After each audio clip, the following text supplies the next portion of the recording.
하나님 말씀 요한복음 4장입니다.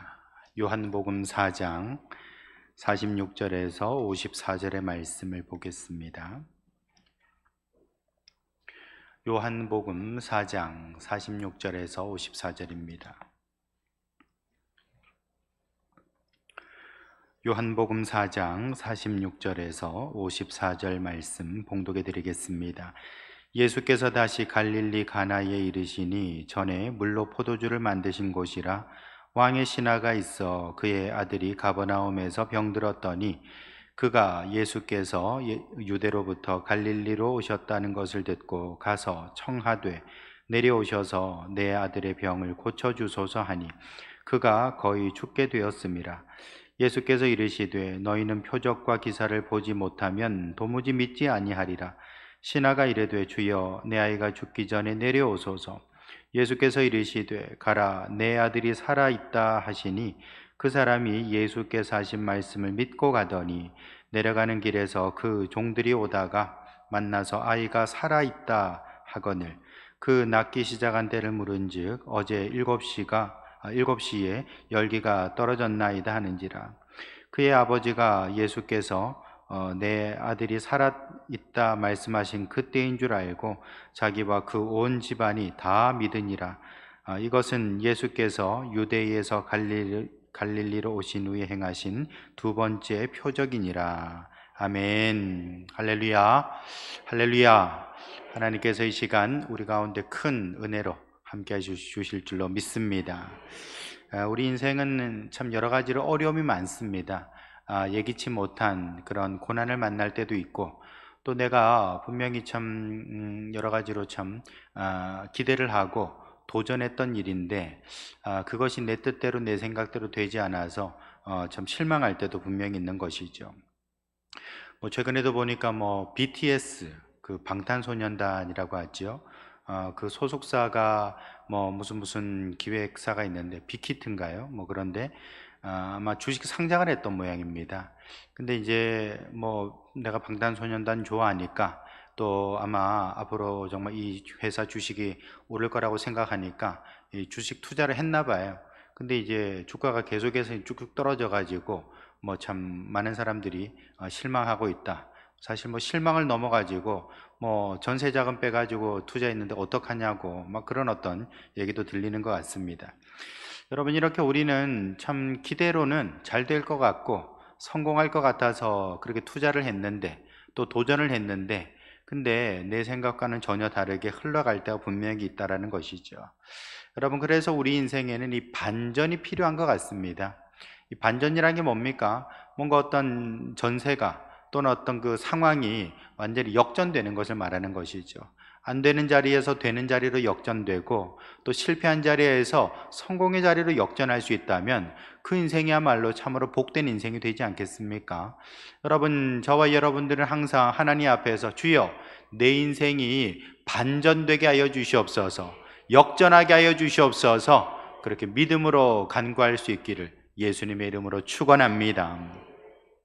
여러분, 언제나 우리 삶 속에 많은 고난이 있지만 그 고난은 우리에게 창의력을 선물해 주는 것 같아요. 미국의 그 엘리베이터를, 이 현대적인 엘리베이터를 처음 만든 회사가 그 오티스라는 회사가 있습니다. 이 오티스라는 회사, 이 회사가 이제 엘리베이터를 처음 만든 회사인데요. 근데 이 회사에서는 안전장치도 아주 최초로 만든 걸로 알고 있어요. 이 엘리베이터가 이렇게 올라가다가 잘못해서 뚝 떨어지면 안 되잖아요. 그러니까 뭔가 이렇게 줄이 끊어지거나 이상이 있을 때에 추락하지 않도록 딱 이렇게 제동장치 또는 안전장치를 해놓는 것이죠.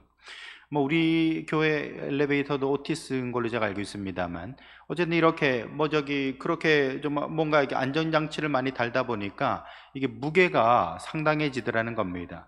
무게가 무거워지면은 엘리베이터 속도가 떨어지지 않겠습니까? 그럼 당연히 사람들이 빨리빨리 올라가고 싶은데 이 작동이 느려지면은 문제가 생기겠죠. 이걸 어떻게 해결할까 고민을 하게 되는 겁니다. 이 문제를 어떻게 해결했는가? 이 오티스가 이 문제를 해결한 방법이 바로 거울을 다는 거였답니다. 다시 말해서 엘리베이터 안에다 거울을 딱 붙여 놓으니까요, 자기 얼굴 이렇게 보느라고 엘리베이터 속도를 까맣게 잊어버리더라는 것이죠. 여러분, 이렇게 어떤 문제를 만나게 되면 또 그거 가지고 고민하다 보면은 창의적인 생각이 떠오르게 된다는 것입니다. 여러분, 이렇게 우리가 어떤 창의력이라는 게 어디서 나오는 겁니까? 문제에서 나온다는 거예요. 그 문제 가지고 끙끙대고 앓지만, 그러나 그것으로 씨름하다 보면은 결국에는 창의적인 그런 반전을 이뤄낼 수가 있다라는 것이죠. 이스라엘 백성들이 모세를 따라서 출애굽을 했습니다. 홍해로 나왔죠. 근데 홍해는 뭐 그냥 넘실대고 있고 뒤에는 애굽의 군대가 쫓아오고 있습니다. 마치 이스라엘 백성들의 입장에서는 홍해가 벽과 같지 않겠습니까? 야, 여기를 어떻게 건너가지? 어떻게 넘어가지? 두려움 속에 벌벌 떨고 있었던 것이죠. 그때 하나님께서 이 홍해에 길을 내셨던 겁니다. 여러분, 어떻게 보면은 마치 다리를 놓은 것처럼 이스라엘 백성들을 건너가게 해주셨고요. 또 이 홍해가 이 벽을 딱 쌓으니까 결국에는 애굽의 군대가 추격하지 못하도록 보호막이 되었다라는 것이죠. 여러분, 이것이 바로 하나님의 방법이요, 하나님의 창의력이라는 것입니다. 우리가 볼 때는 바닷물이 넘실대니까 아유, 저기를 어떻게 건너나, 우린 다 죽었구나 절망하지만, 하나님께서는 바로 그 홍해를 가르시고 우리에게 길을 내시는 분인 줄 믿으시길 바랍니다. 여러분, 초대교회에도 벽이 있었습니다. 어떤 벽이 있었는고 하니 여러 가지 핍박의 벽이 있었다라는 거예요. 얼마나 많은 사람들이 이 교회를 핍박했는지 모릅니다. 그 중에서도 제일 많이 핍박했던 사람이 바로 사울이라는 사람이죠. 이 사람은 대제사장한테 가가지고 면허증까지 받아온 사람이에요. 허가증 좀 써달라고, 내가 가서 예수 믿는 유대인들을 다 잡아올 테니까 나한테 면허증을 달라고 했던 사람이 바로 사울이었다라는 것입니다. 근데 여러분, 하나님께서는 이 사울을 다메섹으로 가는 길에서 만나 주셨어요. 그리고서는 복음의 일군 삼아 주셨다라는 겁니다. 여러분, 제일 많이 핍박하던 사람이 하나님 만지시니까, 하나님께서 은혜 주시니까 제일 앞장서서 복음 전하는 사람으로 바뀌어졌다라는 것입니다. 여러분, 이것이 바로 하나님의 방법이라는 것이죠. 우리 볼 때는 가장 위험한 인물인데, 근데 하나님께서는 그 사람을 가장 복음에 앞선 사람으로 만들어 주셨다라는 것이죠. 한번 따라서 해보십니다. 벽을 눕히면 다리가 된다. 여러분, 우리 앞에 있는 벽이 있지만, 그러나 하나님께서 그것을 눕혀 놓으시면요, 우리가 건너갈 수 있는 다리가 된다라는 것입니다. 그러므로 저와 여러분들은 하나님의 창의력을 구할 수 있어야 되는 것입니다. 단순하게 내가 보는 것, 내가 경험한 것에 따라서 어떡하나 고민할 것이 아니라, 하나님께는 방법이 있다, 하나님께서는 길이 있다, 이것을 기억하면서 우리는 믿음으로 나아갈 수 있어야 된다는 것이죠. 그러므로 저와 여러분들은 오직 믿음으로 말미암아 인생의 반전을 이루는 성도들 될 수 있기를 예수님의 이름으로 축원합니다. 우리가 첫 번째로 인생의 반전을 이루려면요, 무엇이 필요한가? 그건 바로 이 고난을 축복으로 바라볼 수 있어야 된다는 겁니다. 고난을 축복으로 좀 바라볼 수 있어야 된다는 것이죠. 여러분, 우리가 교회 와서 설교를 듣다 보면은 고난에 다 유익이 있다는 얘기를 종종 듣습니다. 여러분, 고난에 유익이 있죠? 그래도 고난은 좀 싫으시죠? 그렇지 않습니까? 고난이 유익이 있지만 고난은 싫어요. 뭐 시험 치는 거, 그거 통해서 내 성적이 올라간다, 또는 뭐 내 실력이 향상된다 하지만 시험 치고 싶은 사람 별로 없을 겁니다. 고난이 아무리 유익이 있어도, 그러나 고난 좋아할 사람은 없겠죠. 그러나 부정할 수 없는 사실은 고난 속에 유익이 있다, 고난 속에 은혜가 있다라는 것입니다. 여러분, 대표적인 고난의 유익이 뭐냐면요, 이 죄를 멈추게 한다는 겁니다. 여러분, 고난을 만난 사람은 죄가 일단 멈추게 된다라는 것이죠.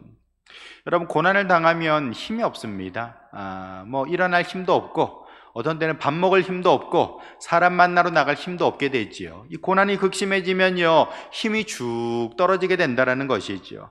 이렇게 힘이 없으니까 죄 지을 힘도 없는 거예요. 죄도 힘이 있어야 짓습니다. 죄 지어 보셔서 아시죠? 그렇지 않습니까? 죄도 좀 기운이 있어야 지을 수 있는 거예요. 그래야 뭐 나가 놀자, 뭐 저기 술 퍼마시자, 그렇게 죄 지러 가는데 기운이 없으면은 그것도 못 한다라는 것입니다. 근데 여러분, 이렇게 우리가 정말 어떤 고난을 만나게 되면 힘이 쭉 떨어져서 아무것도 할 수 없는데, 우리가 겨우 할 수 있는 게 뭡니까? 하나님 도와주세요, 하나님 살려주세요. 겨우 하나님 앞에 매달려 있는 거 그거밖에 할 수 없다라는 것입니다. 여러분, 이게 바로 고난의 유익이라는 거예요. 여러분, 조지 팍스라는 사람이 있는데요, 이 사람 뭐라 그랬는고 하니 마귀도 병들면 천사 된다라고 했습니다. 마귀도 병들면 천사 된다라고 했어요. 그 말인즉슨 우리가 그냥 뭐 건강할 때, 생생할 때, 돈 많을 때, 뭐 그럴 때는 죄 짓느라고 너무너무 바쁘잖아요. 그런데 내가 연약해지고 내가 부족해지고 내가 여러 가지 어려움을 당하게 되면은 온순해지고 그렇게 하나님 찾게 된다, 뭐 그런 얘기를 우회적으로 들려주고 있는 것이죠. 여러분, 우리가 최근에 이제 이 코로나 때문에 참 몇 달 동안 어려움을 겪고 있고 또 여러 가지로 힘든 일도 많이 있습니다. 많은 분들이 답답해 하시고 뭐 우울증이 찾아온다는 분도 계시고 또 물질적으로 경제적으로 손해를 보는 일도 많이 있는 것이죠.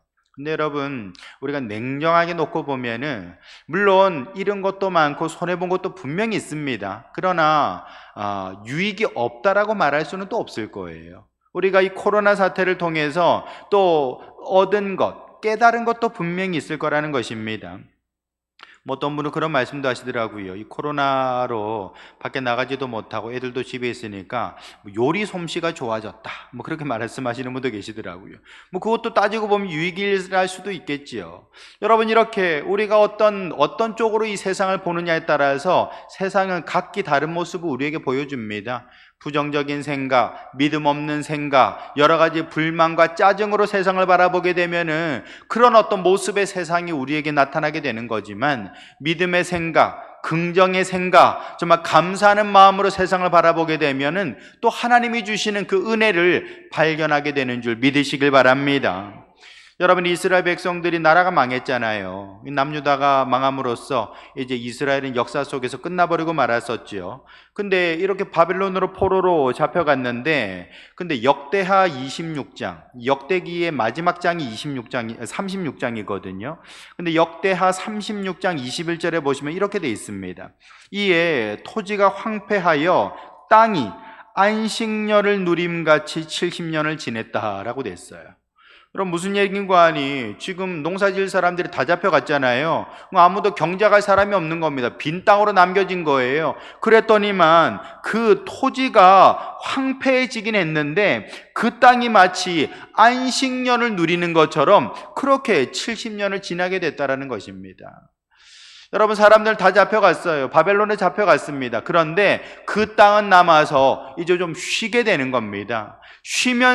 70년 쉬면서 장차 70년 뒤에 이제 그 후손들이 돌아올 때에 풍요로운 그런 어떤 열매를 맺을 거라고, 그렇게 땅은 안식년에 들어가게 되었다라는 것이죠.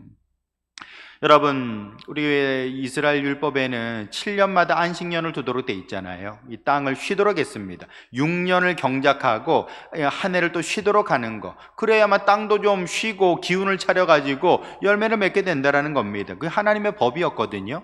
자, 그런데 하나님께서 이렇게 이 바벨론에 이스라엘 백성들을 포로로 잡아가시니까 그 땅이 쉬게 되었다.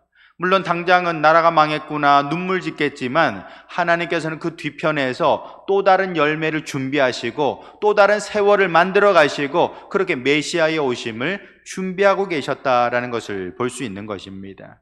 그러므로 우리가 한쪽 면만 보면서 이렇게 정말 뭔가 제대로 안 되고 있구나, 어렵고 힘들구나 생각할 필요가 없다라는 겁니다. 다른 편에서는 새로운 길이 열리고 새로운 문이 열리고 새로운 일들이 펼쳐지고 있다라는 사실을 여러분, 저와 여러분들은 믿음 안에서 고백하며 감사할 수 있기를 예수님의 이름으로 축원합니다. 여러분, 우리가 참으로 이 고난을 이겨내기 위해서는 창의적인 생각이 필요합니다. 자, 그런데 이 창의력이라는 게 어디서 나오는가? 참 재밌게도요, 우리의 뇌가 심심하면 창의적이 된답니다. 뇌가 심심할 때 창의적이 된다는 거예요. 여러분, 우리의 뇌는 언제나 그렇습니다. 지금의 여러 가지 경험들이 있잖아요.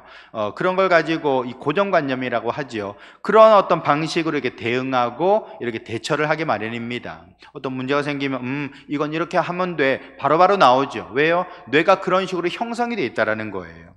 자, 그런데 이 뇌를 좀 뜯어 고치고 뇌를 좀 바꿔가지고 좀 리모델링을 하고 싶잖아요. 그때 필요한 게 뭐냐? 심심함이 필요하다라는 것입니다. 여러분, 심심하면은 뇌가 이 시냅스를 만들어내고 새로운 형태로 변화되기 시작한다라는 것이죠. 우리 아이들이 집에 있다 보면은 엄마 심심해요, 아빠 심심해요 할 때 있잖아요. 여러분, 그 심심하다 그럴 때 당장 스마트폰 주고 텔레비전 켜주고 그러면 안 된다라는 겁니다. 좀 심심하도록 두라는 것이죠. 심심해요 10분 동안 떠들어도 가만히 있으면요, 어느 순간 어디가 있지 해보면요, 저기 구석 가서 책을 본다든지 아니면 장난감 가지고서 성을 만든다든지 그거 하고 있다라는 겁니다. 왜냐하면 뇌는 심심함을 못 찾기 때문에 이것을 어떻게 극복해내지 고민하기 시작하고 방법을 찾아낸다라는 것이죠. 그래서 우리가 아이들이 심심하다 그러면 좀 참으시고, 우리 아이의 뇌가 창의적으로 바뀌어가고 있구나, 그렇게 생각하셔도 됩니다. 아이들이 심심하다 그래가지고 전혀 죄책감 가질 필요가 전혀 없다라는 것이죠. 여러분, 우리가 살아가면서 만나는 고난도 마찬가지입니다. 우리의 삶 속에 고난이 참 없으면 좋겠지만 왜 없겠습니까? 여러 가지 고난이 있어요. 그런데 이 고난 때문에 우리는 창의적인 사람이 되고요, 여기서 창의적이라는 것은 곧 믿음이라고 말해도 되는 겁니다. 우리는 고난 때문에 비로소 믿음의 사람이 되는 줄 믿으시길 바랍니다. 여러분, 여러 종교들이 있지요. 근데 이 종교들마다 다 이 고난을 대처하는 방법들이 다릅니다. 여러분, 불교 같은 경우에는 열반을 얘기합니다. 열반이란 게 뭐냐면요, 우리 여기 촛불이 켜져 있잖아요. 하고 끄는 게 열반입니다. 말 그대로 이 불교에서는 이 고난을, 이 고통을 어떻게 없애는 거 아니, 나라는 존재가 사라져버림으로써 고난에서 탈출할 수 있다. 그게 본래 불교의 가르침입니다. 소승불교의 가르침이 그래요. 그리고 또 이슬람교에서는요, 여러분, 인샬라란 말 혹시 들어보셨습니까? 알라신의 뜻이란 뜻입니다. 인샬라. 이 사람들은 좋은 일이 있어도 인샬라, 나쁜 일이 있어도 인샬라라고 얘기를 해요. 여러분, 이것은 운명론이죠. 모든 걸 이거 다 이제 알라신이 그렇게 한 거니까 어쩔 수 없다, 받아들인다라는 것입니다. 또 세상 사람들은 그냥 쾌락주의에 빠질 수도 있겠죠. 술이며 여러 가지 중독에 빠져서 그리고 고통을 잊으려고 합니다. 하지만 기독교는요, 좀 다릅니다. 기독교는 이 고통, 이 고난 자체를 하나님의 섭리라고 바라봐요. 다시 말해서 내 삶에 왜 고통이 있는가, 내 삶에 왜 고난이 있는가, 이건 하나님께서 어떤 일을 이루시기 위해서, 그 목적을 달성하기 위해서 나에게 고난을 주신 거다라고 말한다라는 것입니다. 여러분, 우리가 도자기를 하나 구워내려고 해도요, 가마에 한번 들어갔다 나와야 되는 것 아니겠습니까? 그 불가마에 한번 들어갔다 나와야만 영롱한 빛을 내는 도자기가 되는 것처럼, 여러분, 이렇게 우리의 삶이 왜 고난 속에 들어가는가, 그건 바로 하나님의 섭리를 이루기 위해서, 하나님의 뜻을 이루기 위해서라고 말하고 있다는 것이죠. 그러므로 여러분, 우리가 고난을 만날 때에 이제부터는 이 고난에 대한 관점을 좀 다르게 만들 수 있어야 된다는 거예요. 전에는 무턱대고 원망하고 불평하고, 왜 우리를 광야로 데리고 나왔냐, 왜 마실 물도 없는 데로 데리고 나왔나, 짜증을 냈겠지요. 그러나 이제부터는 하나님이 내게 좋은 것 주시려고, 은혜 주시려고, 기적을 보여주시려고 나를 이곳에 세우셨구나, 그렇게 말할 수 있어야 된다는 거예요. 정말로 먹을 것 없는 자리에 나가니까 하나님께서 만나를 먹여주시지 않습니까? 정말로 마실 물 없는 곳에 나가니까 반석에서 샘물이 터지도록 만들어주셨잖아요. 여러분, 이렇게 아무것도 없는 광야에서 이스라엘 백성들은 기적을 체험하게 됐던 것입니다. 그렇다면은 내가 만나는 고난은 은혜의 통로인 줄 믿으시길 바랍니다. 내가 당한 이 고난은 축복의 기회가 되는 줄 믿으시길 바랍니다. 여러분, 오늘 본문 46절에 보시면 예수님께서 다시 갈릴리 가나에 이르셨는데 물로 포도주를 만드신 곳이라 그랬어요. 근데 왕의 신하가 와가지고 자기 아들 병들었으니 내려오셔서 좀 도와주십시오 라고 얘기를 하고 있다는 것입니다. 여러분, 왕의 신하면은 굉장히 자리가 높은 사람 아니겠습니까? 권력자지요. 요즘도 이렇게 청와대 수석도 아니고 행정관 정도만 돼도 육군 참모총장 오라가라 하면서 이렇게 위세를 부리지 않습니까? 그런데 여기는 왕의 신하라 그랬어요. 얼마나 위세가 대단한 사람입니까? 이 사람이 예수님께 나올 이유가 있습니까? 아무것도 없는 것이지요. 오직 하나, 자기 아들이 죽어간다는 그것 때문에 예수님 앞에 나와서 정말 나를 좀 도와달라고, 우리 아들 좀 고쳐달라고 그렇게 머리를 조아리고 있는 것입니다. 여러분, 한마디로 말해서 이 왕의 신하는요, 정말 아들이 아프다라는 고난 때문에, 그 고난 때문에 예수님께 나온 사람이 되었다라는 것입니다. 오늘 말씀 끝에도 보면은 53절에 온 집안이 다 믿었다라고 하지 않습니까? 여러분, 그 아들이 아픈 거, 병들어서 고난당하는 것을 통하여서 결국에는 그 집안이 구원을 받게 되었다라는 것이지요. 고난 속에는 이유가 있는 줄 믿으시길 바랍니다. 고난을 지나고 나면 하나님의 더 큰 축복과 은혜가 기다리고 있는 줄 믿으시길 바랍니다.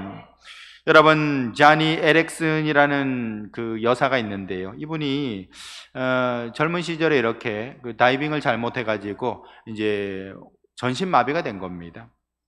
그렇게 이제 살아가다가, 근데 하나님께서 그에게 은혜를 주시고 함께 주셔서 나중에는 라디오 진행자까지 할 수 있도록 그렇게 인도하셨는데, 그 에렉슨 여사가 뭐라고 얘기를 하는 거 아니? 하나님께서는 우리에게 고난을 허락하신다. 왜냐하면 그 고난을 통하여서 우리를 더욱더 복된 사람으로 만들기 위해서 고난을 허락하신다라는 것입니다. 여러분, 이렇게 다른 종교에서는 고난을 도망가고 운명론으로 받아들이고 아니면 다른 것 쾌락에 빠져들고 하지만, 여러분, 기독교는 그렇지 않습니다. 고난을 통하여서 하나님의 선한 뜻이 있고 또 특별한 목적이 있다라고 받아들인다라는 것이죠. 그러므로 저와 여러분들은 고난을 만날 때에 내가 달라져야겠구나, 내가 하나님 앞에서 더욱더 성장하는 사람, 변화받는 사람 되겠구나, 그렇게 생각할 수 있어야 된다라는 거예요. 유진 피터슨이란 목사님이 계신데요, 이분이 뭐라고 그랬는고 하니, 이분이 기도에 관한 책을 쓰신 아주 영성 신학자거든요. 근데 이분이 했던 말이 뭐냐면은, 기도는 우리가 하나님 앞에 뭘 달라고 하는 게 아니라 사실은 기도는 내 존재의 변화를 위해서 하는 거라고 했어요. 다시 말해서 우리가 기도하면 기도할수록 내 믿음이 자라가고 내 인격이 변화되고 하나님과 더욱더 친밀한 사람으로 달라지게 된다는 것입니다.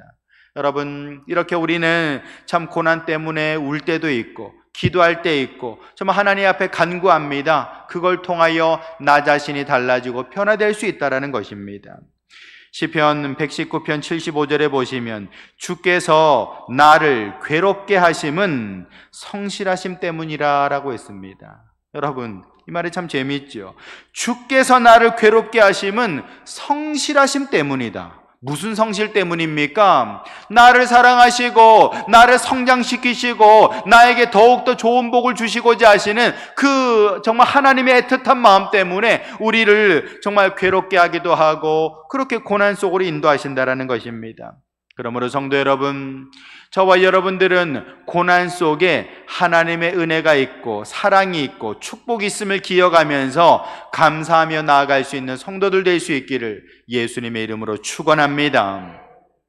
두 번째로, 우리가 하나님 앞에서 참으로 변화된 인생 되려면요, 진짜 문제가 곧 연약한 나의 믿음이다라는 것을 잘 깨달아야 할 것입니다.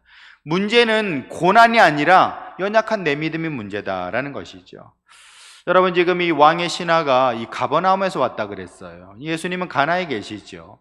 가버나움에서 가나까지는 한 34km 정도가 떨어져 있습니다. 근데 이 34km, 요즘에야 자동차 타면 1시간 정도면 충분히 갈 수 있겠지만, 그러나 여러분, 이 시절에는 좀 하루 꼬박 또는 이틀 정도를 걸쳐서 이렇게 가야 되는 것 아니겠습니까? 이것을 보면 정말 부모의 마음이죠. 지금 아들이 죽어가니까 아들 살리려고 그렇게 정말 먼 길을 마다하지 않고 예수님께 나왔던 것입니다. 근데 여러분, 이 고난이 결국에는 이 예수님께로 찾아오게 만들었다라는 것입니다. 여러분, 만약에 이 사람은 왕의 신하로서 아들이 아프지 않았다면 굳이 예수님 찾아올 이유가 없겠지요. 뭐하러 그 갈릴리의 시골뜨기 청년을 뭐하러 만나러 왔겠습니까? 그러나 이 아들이 죽어가기 때문에 그 애틋한 마음을 가지고 예수님이 능력 있다고 하니, 전에 들어보니까 물로 포도주를 만들었다고 하니 내가 가서 한번 만나봐야겠다, 부탁드려봐야겠다, 찾아오게 됐다라는 것입니다. 여러분, 이것은 참 귀한 일이죠. 귀한 결단입니다. 자, 그런데 역시나 이 사람도 예수님 아직은 잘 몰라요. 예수님이 어떤 분인지 분명히 알지 못하고 있다는 것입니다. 우리 47절에 보시면 그가 예수께서 유대로부터 갈릴리로 오셨다는 것을 듣고 가서 청하되 내려오셔서 내 아들의 병을 고쳐주소서라고 얘기를 했어요. 그가 거의 죽게 되었다라고 얘기를 또 덧붙이고 있습니다. 다 죽어가니까 얼른 지금 가버나움 우리 집으로 좀 오셔가지고 좀 내 아들 살려주십시오라고 얘기를 하고 있습니다. 그리고 또 한마디 덧붙입니다. 49절에 보시면 신하가 이르되 주여 내 아이가 죽기 전에 내려오소서라고 했어요. 내 아이가 죽기 전에 내려오셔서. 여러분, 당연하죠. 아들이 죽기 전에 빨리 예수님 오셔가지고 우리 아들 정말 만져주시든지 기도해 주시든지 어떻게 좀 고쳐달라고 얘기를 하고 있는 것입니다. 죽기 전에 얼마 안 남았습니다. 이 아이의 생명이 얼마 안 남았습니다. 빨리 좀 오셔가지고 내려오셔서 내 아들을 좀 고쳐주소서라고 얘기를 하고 있어요. 여러분, 우리가 여기서 분명히 한 가지 봐야 될 것은 내 아이가 죽기 전에라는 것입니다. 여러분, 이것은 이 부모의 마음이고 또 우리 모두의 마음일 것입니다. 근데 여러분, 우리가 분명히 알아야 될 것이 있습니다. 우리 예수님은 어떤 분이십니까? 여러분, 우리 예수님은요, 죽은 자도 살리시는 분인 줄 믿으시길 바랍니다. 여러분, 요한복음 11장 25절에 분명히 선언하고 계시죠. 나는 부활이요 생명이니 나를 믿는 자는 죽어도 살겠고 라고 했어요. 죽어도 살겠고. 지금 이 왕의 신하는요, 자기 아들이 죽기 전에 빨리 내려오소서라고 얘기하지만 우리 예수님은 죽기 전에도 살릴 수 있는 분이시지만 죽었다 하더라도 다시 살리시는 분인 줄 믿으시길 바랍니다. 왜냐하면 우리 예수님이 부활이요 생명이시기 때문에 그런 것이죠. 그러므로 여러분, 우리 생각에는 내가 정말 이렇게 됐을 때 예수님이 이렇게 해주셔야 되는데 왜 안 될꼬 그런 답답한 마음을 가지겠지만 여러분, 우린 그거 내가 하나님의 섭리를 다 몰라서 그런 겁니다. 이 고난 뒤에 어떤 은혜가 펼쳐질지, 어떤 축복이 펼쳐질지 그걸 잘 모르기 때문에 나는 지금 팔딱팔딱 거리면서 안 되면 안 되는데 꼭 돼야 되는데 그러고 있다라는 것이죠. 여러분, 어느 길이 더 복된 길인지 아무도 모르는 것입니다. 여러분, 예수님께서는 무덤에 들어간 나사로도 건져내시지 않습니까? 살려내셨던 거예요. 여러분, 이렇게 예수님은 죽은 자도 살리시는 분인데 이 왕의 신하, 이 병든 아들의 아버지는 죽기 전에 내려오소서라고 얘기하고 있다는 것이죠. 우리 믿음의 어떤 한계, 우리 믿음의 부족함을 이렇게 보여주고 있는 것이죠. 여러분, 48절 말씀 보시면은 예수님 말씀하십니다. 예수께서 이르시되 너희는 표적과 기사를 보지 못하면 도무지 믿지 아니하리라 라고 했습니다. 여러분, 이 말인즉슨 너희들은 보이는 대로만 믿는다라는 겁니다. 보이는 것만 신뢰하고 보이는 것만 맞다고 끄덕끄덕거리는 존재, 또 보이는 것만이 전부인 줄 알고 살아가는 존재라는 것이지요. 근데 여러분, 우리 하나님은 보이지 않는 분이세요. 우리는 자꾸만 보이니까 사람 의지하고 보이니까 돈 의지하고 합니다. 그러나 더 크신 분, 더 강한 분, 더 능력 있는 분은 보이지 않는 하나님이신 줄 믿으시길 바랍니다. 여러분, 이렇게 우리의 믿음은 참으로 보이는 것에 집중할 것이 아니라 보이지 않는 것에 더욱더 나아갈 수 있어야 된다는 것입니다. 여러분, 믿음은 애초에 보이지 않는 겁니다. 여러분, 믿음이란 건 애초에 내 손에 없는데도 있는 것으로 말하는 것이고요, 내가 할 수 없는 것인데도 할 수 있다라고 말하는 것, 그게 믿음이라는 것이죠. 여러분, 그러나 우리는 항상 보이는 대로만 판단하지요. 다른 사람들도 다 못했으니까 당연히 나도 안 되겠지. 내가 전에 해본 적이 없으니까, 또 전에 실패했으니까 당연히 못할 거야. 그것이 우리의 생각이고, 그것을 지금 너희는 표적과 기사를 보지 못하면 도무지 믿지 아니하는 존재들이다, 그렇게 일갈하고 계시다라는 것이죠. 여러분, 신앙이라는 것은 내 수준을 초월하는 겁니다. 신앙이라는 것은 내 능력을 넘어서는 것입니다. 애초에 여러분 하나님의 능력을 또는 하나님의 그 믿음을 정말 내 어떤 수준에 가둬두지 마시기 바랍니다. 애초에 나의 능력이라는 것은 너무나도 일천하고 나의 수준이라는 것 너무나도 낮기 때문에 그것을 부정하고 넘어설 때에, 초월할 때에 그 사람은 진정으로 하나님의 놀라운 기적을 체험하게 되는 것이죠.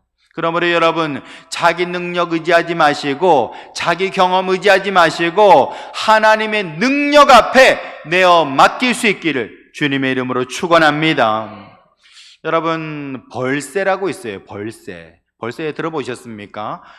뭐 조그만한 새예요. 아주 조그만한 새인데 한 6cm 정도, 한 10cm가 안 되는, 채 안 되는 아주 작은 새인데 그냥 붕붕 날아다니면서 마치 벌처럼 그렇게 이제 꽃에 있는 꿀을 빨아먹는 그런 새인 것이죠. 근데 이 벌새는요, 뭐 동물의 왕국이나 한번 보셔서 아시겠습니다만 날개짓을 굉장히 빨리 합니다. 여러분, 1분이 아니고 1초에 50번에서 70번의 날개짓을 한다는 거예요. 엄청나게 빨리 해요. 그러니까 뭐 초고속 카메라로 찍는다고 해도 그 장면을 잡아내기가 쉽지 않을 정도로 엄청나게 빠른 날개짓을 한다는 것입니다. 여러분, 이렇게 벌새가 정말 좋은 거 먹잖아요. 뭐 꽃에 있는 꿀을 빨아먹으니까 얼마나 좋은 거 먹습니까? 그렇게 좋은 거, 비싼 거 먹는데 그렇게 열심히 이렇게 날개짓 해가지고 죽어라 하고 날개짓 해가지고 몇 년 사는 줄 아십니까? 4년 산답니다. 4년. 죽어라 하고 날개짓 하니까 4년 만에 죽어버려요. 그리고 그게 벌새의 팔자라는 것입니다. 근데 여러분, 알바트로스라는 새가 있습니다. 알바트로스가 키가 커요. 한 뭐 1m 가까이, 한 90cm 정도 되는 그 정도의 키를 가지고 있는데 요 녀석은 날개를 한번 쫙 펼치면 한 3.5m, 한 4m까지도 이렇게 날개가 쭉 펼쳐진다는 것이죠. 근데 이 새는 한 시속 한 130km 정도로 난다는 겁니다. 근데 제일 빨리 나는 새고요, 제일 높이 나는 새 있고, 그리고 제일 멀리 나는 새가 바로 알바트로스라는 새입니다. 근데 여러분, 이 새는요, 수명이 몇 년인 거 아니에요? 한 80년 된답니다. 사람 사는 거하고 비슷하죠. 80년을 산다라는 거예요. 아니, 이렇게 몸집도 크고 정말 이렇게 멀리까지 날아다니는 새가 어떻게 이렇게 오래 살 수 있을까?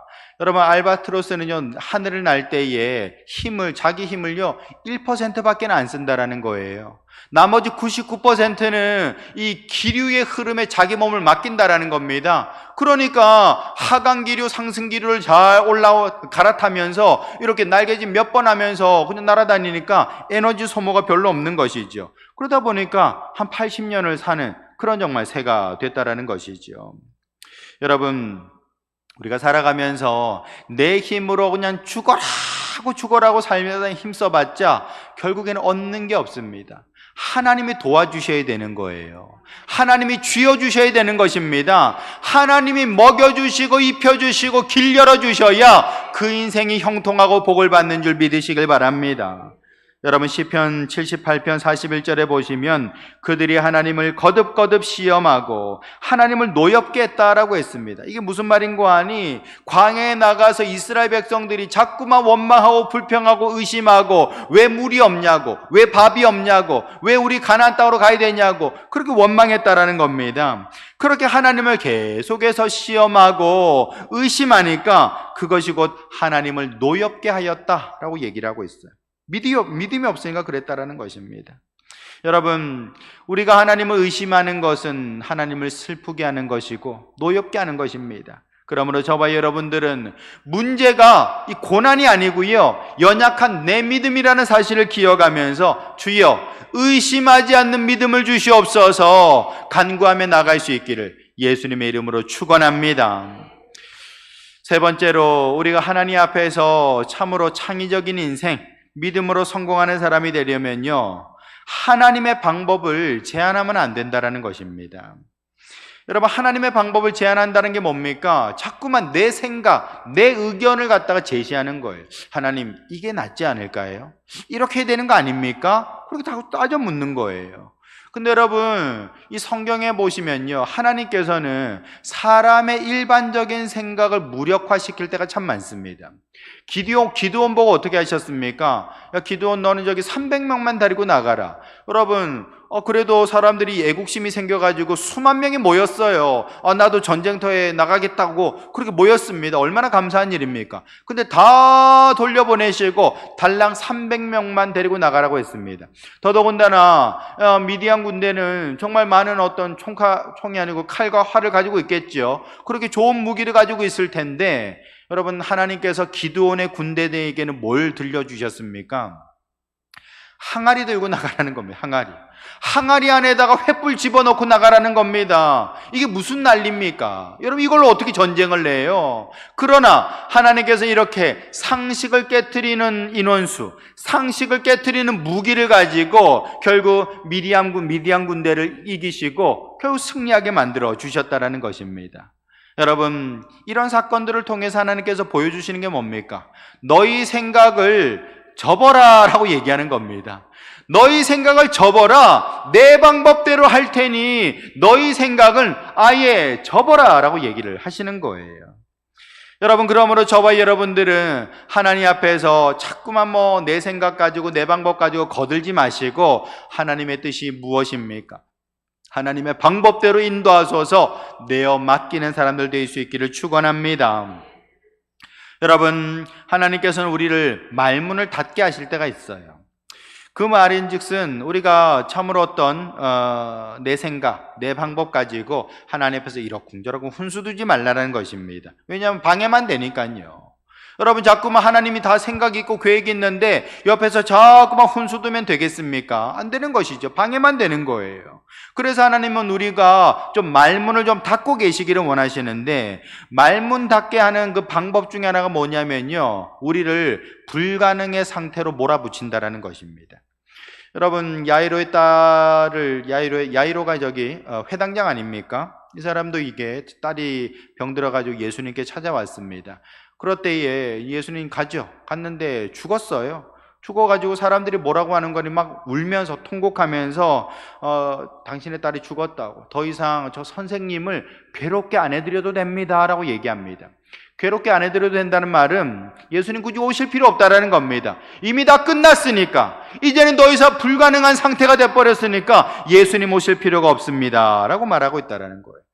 여러분, 그때 예수님 뭐라고 하십니까? 죽은 게 아니고 잔다라고 했습니다. 잔다. 여러분, 사람들이 막 떠들고 난리가 났죠. 비웃고 난리가 났습니다. 근데 예수님은 다 그들을 내보내시고서는 결국에는 소녀야 일어나라, 달리다굼 하시면서 그 손을 잡아 일으키셨다라는 것입니다. 여러분, 우리 예수님의 방법에는요, 사람들의 훈수가 필요 없는 겁니다. 아마 예수님 생각하셨겠죠. 살아있을 때 살리는 것보다야, 그죠? 살아있을 때 병을 고쳐주는 것보다야 죽었을 때 살아났다면 더 극적이고 더 많은 사람들이 놀라지 않겠습니까? 여러 가지 생각이 계셨겠죠. 그래서 그랬는지 우리 예수님은 이 딸이 죽었을 때 내가 살리리라 정하셨어요. 하나님의 뜻인 겁니다. 그러면 하나님의 뜻대로 행하시는 것이지 사람들이 오라 가라 한다고 되는 게 아니라는 것이죠. 우리 생각을 자꾸만 하나님 앞에 강요해서는 안 된다라는 것입니다. 그러므로 저와 여러분들은 오직 하나님의 방법대로 하시도록 오직 바라보며 정말 기다릴 수 있어야 된다라는 것이죠. 제자들도 밤새도록 그물질했는데 아무것도 잡은 게 없었거든요. 그때 예수님께서 말씀하십니다. 너희 뭐 좀 잡은 거 있냐? 없습니다. 그러면 배 오른편에 그물을 던져봐라 라고 얘기를 했어요. 여러분, 갈릴리의 베테랑 어부들 아닙니까? 말도 안 되는 소리지요. 밤새도록 고기가 없었는데 어떻게 고기를 잡습니까? 그런데 그 말씀에 순종하니까, 예수님의 방법대로 순종하니까 엄청나게 많은 고기를 올릴 수가 있게 된 것이죠. 여러분, 이것을 통해서 우리가 기억해야 될 것이 무엇입니까? 그것은 바로 하나님께서는 내 방법으로 하시는 것이 아니라 당신의 방법대로 일하신다라는 것입니다.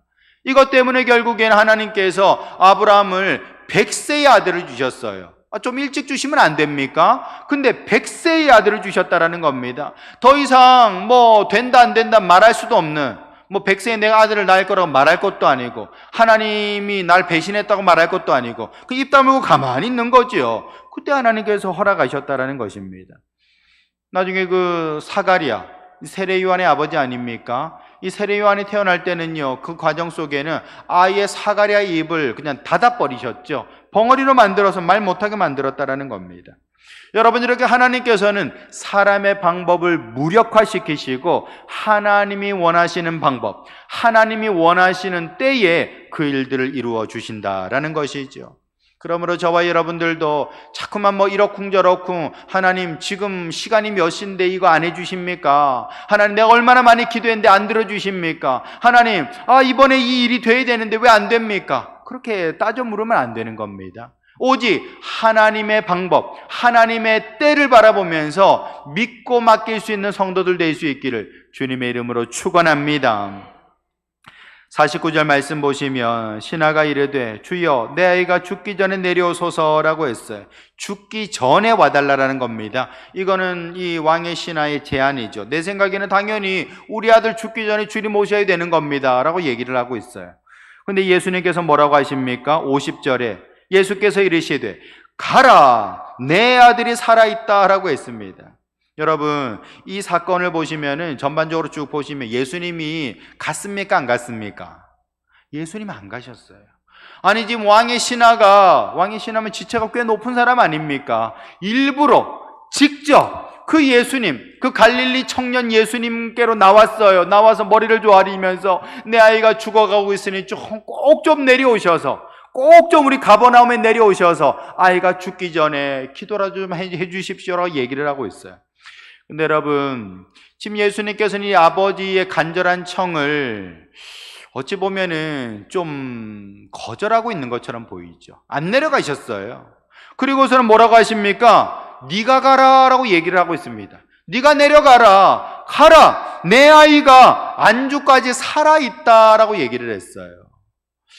여러분, 이것이 바로 예수님의 방법인 겁니다. 분명히 왕의 신하의 생각에는 주님이 직접 오셔서 안수해 주시고 어떻게 해 주시기를 원하는데, 주님의 방법은 아니, 난 안 갈 거야, 네가 가라, 가면은 네 아들이 살아있다라고 얘기하고 있다는 것이죠.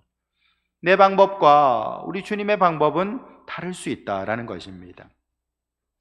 여러분, 우리가 생각해 보면요, 언제 우리가 믿음이 참 좋았는가? 옛날에 믿음이 참 좋았죠. 그렇지 않습니까? 여러분, 언제 믿음이 좋으셨습니까? 옛날에 믿음이 더 좋았죠. 그 왜 그런 줄 아십니까?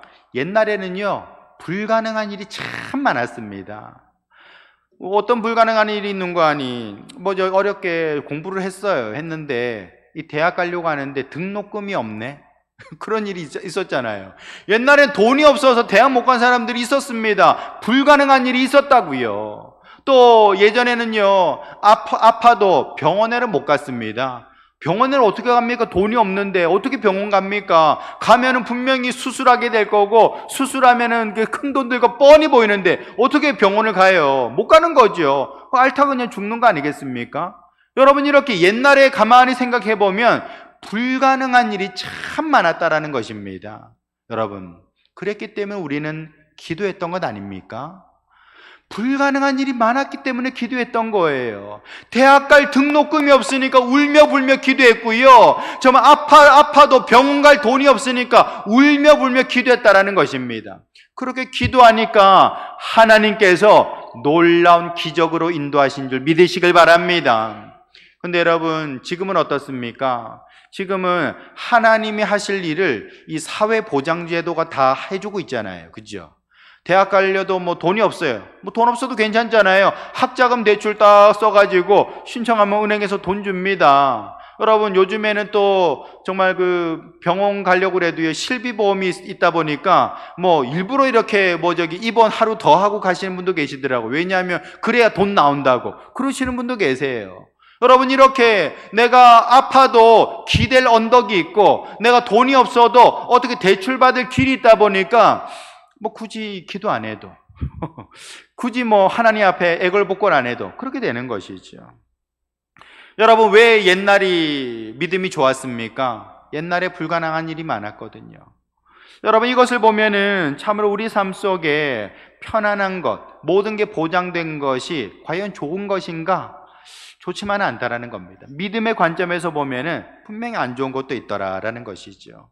여러분, 우리 삶 속에 첫 만나게 되는 여러 가지 어려움들이 있습니다. 그때에 우리는 하나님께 나아가게 되는 것이지요. 그때 하나님께서는요, 내가 생각하지도 못했던 그런 어떤 방법들, 그런 길들을 여실 때가 있어요. 당황스럽지요. 그러나 여러분, 언제나 하나님은 불가능을 가능케 하시는 분인 줄 믿으시길 바랍니다. 여러분, 분명한 사실은 나의 방법보다 하나님의 방법이 훨씬 좋다라는 것이지요.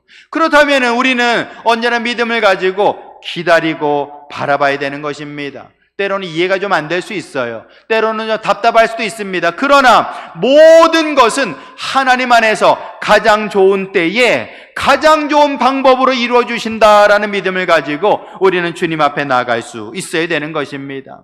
성도 여러분, 언제나 사람은 결핍 속에서 창의적인 사람이 되는 겁니다. 그 선물인 것이죠. 결핍이 창의력을 선물해 줍니다. 마찬가지로 고난이 우리에게 믿음을 선물한다는 사실을 기억하시면서 우리 삶 속에 만나는 이러저러한 고난 속에도 좌절하지 마시고 한숨만 쉬고 계시지 마시고 주님께 더욱더 믿음을 구하시며 주께로 더욱더 가까이 나아가는 우리 성도들 될 수 있기를 예수님의 이름으로 축원합니다.